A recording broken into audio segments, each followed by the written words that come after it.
안녕하십니까. 김민수의 빨간펜 시간입니다. 오늘도 시장은 코스피가 2,800선을 훌쩍 넘어서 계속 강세 흐름들을 주도를 하고 있고요. 특히 코스닥 시장 쪽은 외국인과 기관 쪽이 매수세가 이어지면서 조금 더 종목 장세를 보강하는 그런 분위기로 이어가고 있는데요. 하지만 이제 이번 주는 2020년도 시장이 마감하는 상황이 되다 보니까 월, 화, 수 이렇게 3일밖에 거래가 안 되죠. 그런 쪽에서 이 연말을 맞이해서 또 2020년에 마무리를 얼마큼 또 잘할 수 있는지 이 부분도 한 번쯤 체크를 해가면서 내년을 바라보는 시장 이런 쪽에 대한 전략도 또 필요하지 않을까 생각되고 있는 시점입니다. 그래서 오늘은 이번 주 거래일수는 짧다고 하더라도 그래도 여러 가지 이슈는 많이 있는 상황들이죠. 그런 쪽에서 이번 주 주요한 일정들 한번 챙겨보고 그에 따른 또 투자 아이디어도 한 번쯤 확인해 보도록 하겠습니다.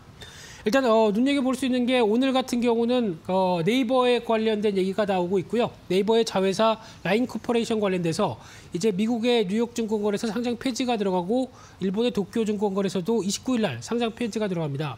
왜 잘 나가는 회사가 상장 폐지가 되느냐라고 말씀하실지 모르겠지만은 약간 이제 구조적인 문제 때문이죠. 그래서 특히 일본의 자회사인 라인과 이제 소프트뱅크 자회사인 제트홀딩스가 합병됩니다. 3월 달에 합병되다 보니까 이를 미리 반영해서 상장 폐지가 이어진다라고 보시면 될 것 같고요.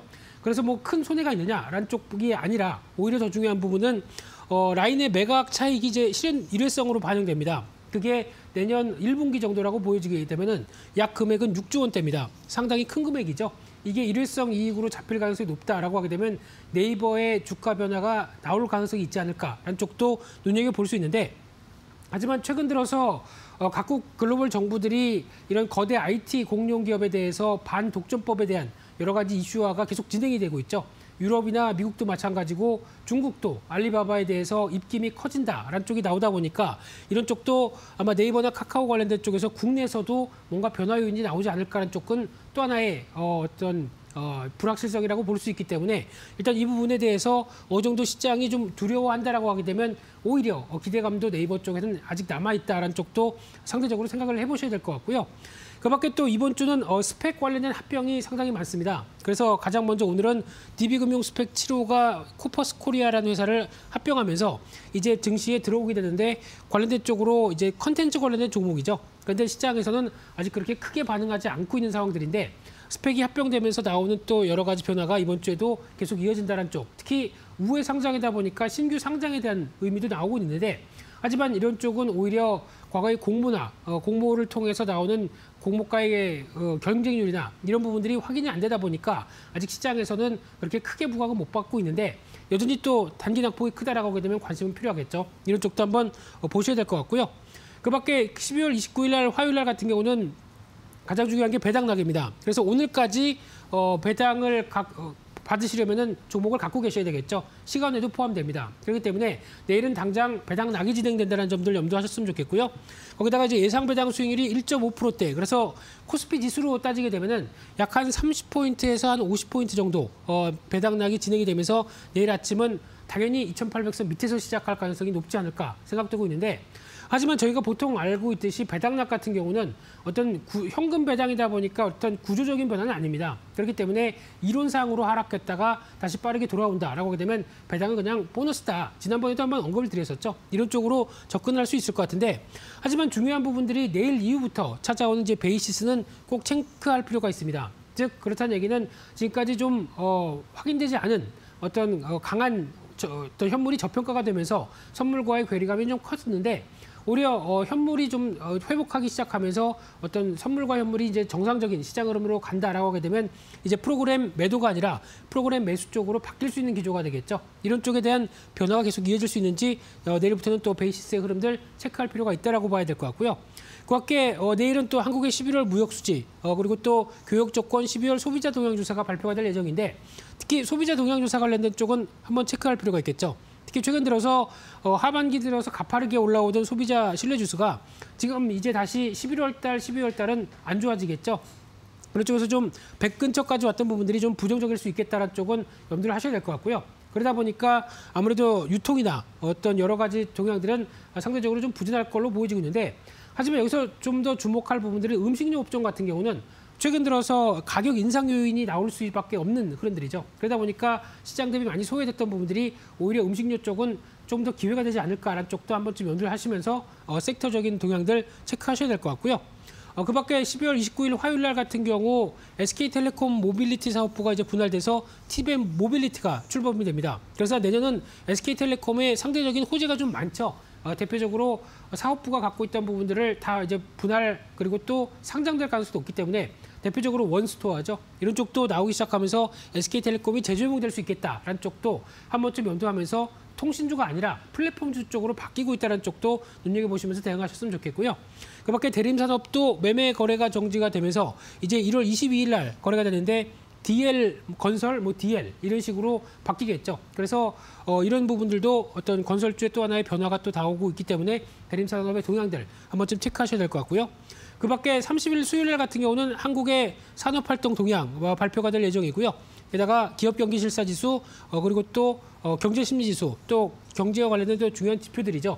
여기서 또 BSI 관련된 쪽을 한번 살펴보게 되면 특히 최근 들어서 기업 실적들의 자신감들과 함께 여기서 강한 변화가 BSI 쪽으로 나오고 있는데 우리나라에서는 PMI 지수를 안 쓰고 거의 BSI 지수를 많이 쓰죠. 그러다 보니까 이런 변화가 그대로 이어지는데 아마 살짝 꺾일 것 같습니다. 아무래도 코로나19의 여파겠죠. 이런 쪽과 함께 관련된 수출 동향들 같이 점검하는 게 또 월말까지 지켜봐야 될 변수라고 봐야 될 것 같고요. 그와 함께 또 수요일 날 같은 경우는 또 스펙이 대거 합병이 되면서 나오죠. 세 종목입니다. MF코리아라고 하는 편조 의복, 대표적으로 내복 같은 경우 관련된 쪽에 제조하는 회사고요. TS 트릴리온 같은 경우는 보통 TS 샴푸라고 많이 녹색으로 된 거죠. 이거 많이 보셨을 걸로 알고 있는데 이쪽에 대해서 또 합병이 들어오고 있고요. 국전약품이라는 회사 원료 의약품 제조 및 판매 쪽으로 보여지고 있는데 아직 관련된 쪽에서 종목들 찾아보니까 뚜렷하게 모멘텀이 시대 트렌드에 맞는 쪽은 좀 적고 생활용품 쪽이 좀 강하죠. 그런 쪽에 대한 변화들 일단 체크하셔야 될 것 같고요. 또 하나 12월 31일 목요일 날 같은 경우는 한국의 12월 소비자 물가 동향 발표될 예정이고요. 일단 소비자 물가 동향은 좀 정체되고 있다는 쪽 언급을 드렸었죠. 그 밖에 한국, 독일, 일본 휴장으로 들어가고 있고요.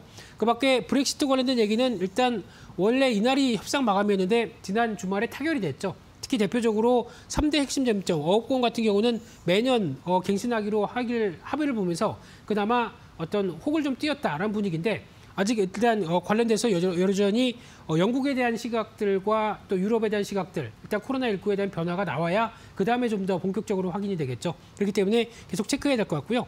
또 이제 중국의 12월 제조업 비제조업 PMI 또 발표가 되면서 우리나라가 휴장이어도 관련된 흐름들은 확인할 필요가 있는데 최근 들어서 나오는 동향을 보게 되면 여전히 양호한 모습들입니다. 그래서 계속 확장세로 나가고 있다는 점을 봤었을 때는 일단 아직까지 유럽이나 미국 쪽의 PMI가 좀 늦다고 하더라도 이런 부분들을 거의 따라갈 가능성이 높다는 쪽은 바라보고 있지만 또 하나 코로나19가 좀 잠잠해지면 이에 따른 변화는 또 빠르게 나올 수 있겠다는 쪽을 보여주고 있기 때문에 중국 지표들은 여전히 확장세로 가고 있다는 쪽을 염두를 하시면서 대응하셨으면 좋겠고요. 이런 부분들도 국내 흐름들도 거의 따라가는 추세죠. 이런 쪽도 눈여겨보실 필요가 있을 것 같고요. 또 새해 1월 1일 금요일 날 같은 경우는 대부분의 증시가 휴장입니다. 그래서 아마 이제 금토일 또 연휴로 넘어가는 분위기가 이번 주 주후반 쪽으로는 계속 이어질 것 같고요. 특히 이제 1월 달 2021년도가 되면서 체크해야 될 부분들이 이제 중국도 고체 폐기물 수입 전면 금지가 들어옵니다. 오늘도 폐기물 관련주들이 좀 들썩이기 시작하는데 이런 어떤 변화가 나오게 되면은 일단 국내에서 모두 다 이제 어떤 폐기물은 처리가 돼야 되겠죠. 게다가 요즘 배달 관련된 쪽으로도 생활 폐기물이 많은데 이런 쪽에 대한 여러 가지 수요가 높다라고 되면 폐기물 관련된 쪽 계속 눈여겨 보셔야 될 필요가 있을 것 같고요. 또 화학물질관리법 화관법이 시행이 되면서 이 과거에 좀 늦춰졌던 부분들이 다시 이어지다 보니까 화학업종 쪽에서 오히려 비용이 좀 더 늘어날 수 있는 부분들은 나올 수밖에 없다라고 봐야 될 것 같고요.